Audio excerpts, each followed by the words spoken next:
नमस्कार दोस्तों, स्वागत है आप सभी का हमारे YouTube चैनल ईडू अर्ना में। दोस्तों, पिछले वीडियो में हमने भारत के संवैधानिक अधिकार के बारे में बताया था। उसमें हमने लास्ट वीडियो में 1813 के एक्ट के चार्टर एक्ट के बारे में पढ़ाकर वहां अंत किया था।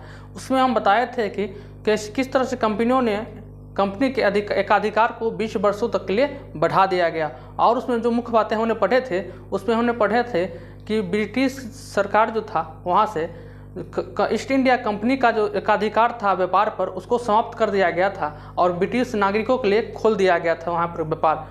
लेकिन उसके बावजूद कंपनी का जो एकाधिकार था चीन के साथ व्यापार और चाय के साथ व्यापार, उसको जो है उस पर कंपनी का एकाधिकार बना था।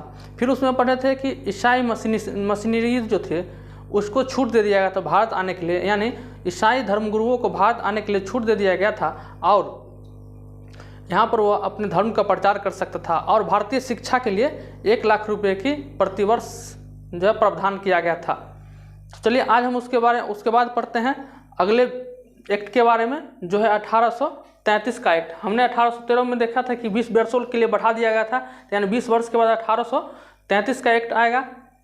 तो उसमें हमें पढ़ना है 1833 के एक्ट के बारे में। जो है यह सबसे पहले समझिए कि यह एक्ट क्यों लाया गया था। किसी भी एक्ट का आने का कोई कारण होगा, तो इसका कारण यह था कि उस समय ब्रिटेन में जो है औद्योगिक क्रांति का लहर चल रहा था और वहाँ पर जो माल उत्पादित हो रहा था उसको बेचने के लिए वहाँ उसको भारत जैसे घनी आबादी वाला देश की ज़रूरत थी। और दूसरा कारण था कि वहाँ पर कच्चा माल पहुँचाने के लिए उसको भारत जैसे देश की ज़रूरत थी। इसी को देखते हुए यह 1833 का एक्ट लाया गया।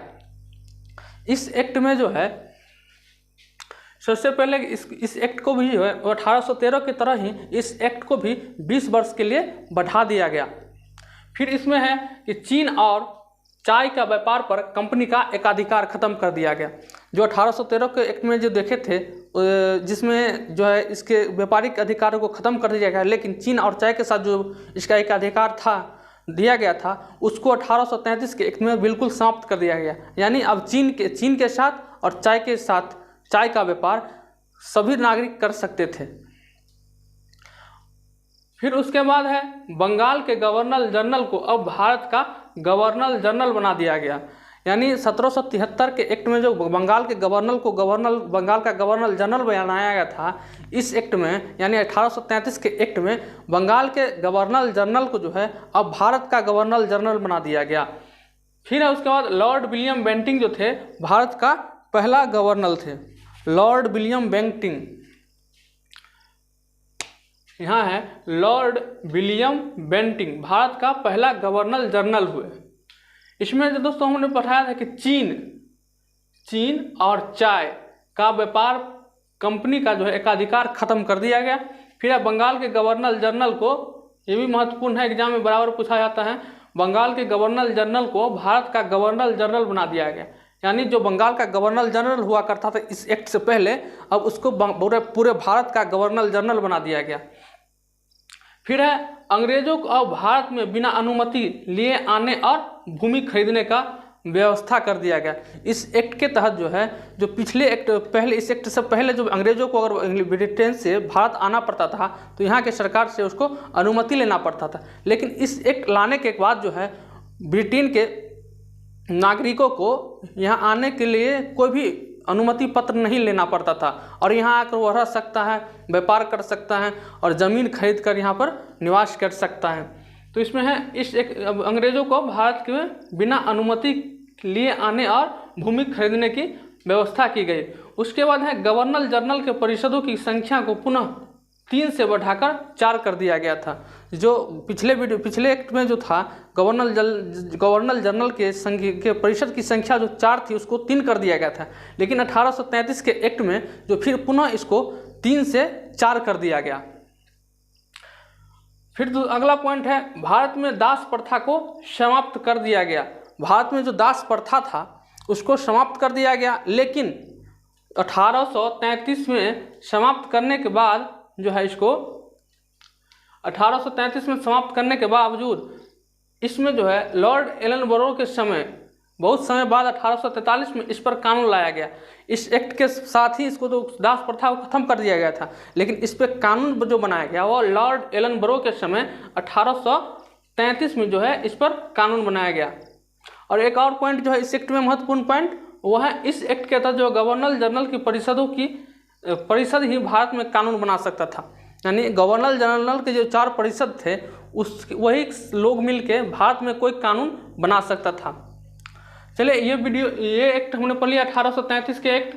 उसके बाद जो हमने देखा कि इसमें 20 वर्षों के लिए बढ़ा दिया गया है, यानी 1833 के 20 वर्ष बाद जो है फिर एक एक्ट आया है। उस एक्ट का नाम है चार्टर एक्ट 1853। इस एक्ट में जो था, इस एक्ट के अनुसार बोर्ड ऑफ डायरेक्टरों की संख्या 24 से घटाकर 18 कर दिया गया। यानी बोर्ड ऑफ डायरेक्टर की संख्या जो था वो 1773 के एक्ट में पढ़े थे कि बोर्ड ऑफ डायरेक्टर में जो थे 24 सदस्य थे, लेकिन 1853 के एक्ट में जो है बोर्ड ऑफ डायरेक्टर्स की संख्या के सदस्य के 24 सदस्य को जो है घटाकर 18 कर दिया गया। फिर है 1833 के प्रावधान के अनुसार परिषद में जो 34 सदस्य को जो शामिल किया गया था 1833 के 13 के एक्ट में, उसको जो है उसको वोट देने का अधिकार नहीं था, लेकिन 1853 के अधिकार के अनुसार जो है उसको वोट देने का अधिकार दे दिया गया। यानी किसी भी निर्णय में वो अपना वोट का इस्तेमाल कर सकता था। फिर है चार्टर एक्ट 1853। इसके अनुसार जो है गवर्नर जनरल की परिषद में विधायी और प्रशासनिक कार्यों का उल्लेखित का पृथक कर दिया गया। यानी विधायी जो था और प्रशासनिक कार्यों का उसको अलग अलग कर दिया गया, और इसमें जो है विधायी कार्य हेतु जो 6 नए पार्षद को जोड़ा गया, जिन्हें विधान पार्षद कहते हैं। यानी विधायी कार्य हेतु 6 नए पार्षद को जोड़े गए, जिन्हें विधान पार्षद कहा गया। फिर है गवर्नर जनरल। अब अगले बिंदु पर चलते हैं। इसके महत्वपूर्ण बिंदु जो है 1853 चार्टर एक्ट के, उसमें है गवर्नर जनरल अब भारत के शासन को केंद्रीय रूप में संभालना शुरू किया। यानी जो बंगाल का जो संभाल रहे थे गवर्नर जनरल, अब इस एक्ट के तहत जो है अब पूरे भारत के शासन को संभालना शुरू किया है। और इसी के साथ भारत में जो है ब्रिटिश का केंद्रीय प्रशासनिक की नींव रखी गई। 1853 एक्ट के तहत जो है ब्रिटिश द्वारा भारत में केंद्रीय प्रशासन की नींव रखी गई। और लास्ट में है इस एक्ट में जो महत्वपूर्ण बिंदु है ये, कि इस एक्ट के तहत सिविल सेवा की परीक्षा हेतु खुली प्रतियोगिता का प्रावधान किया गया।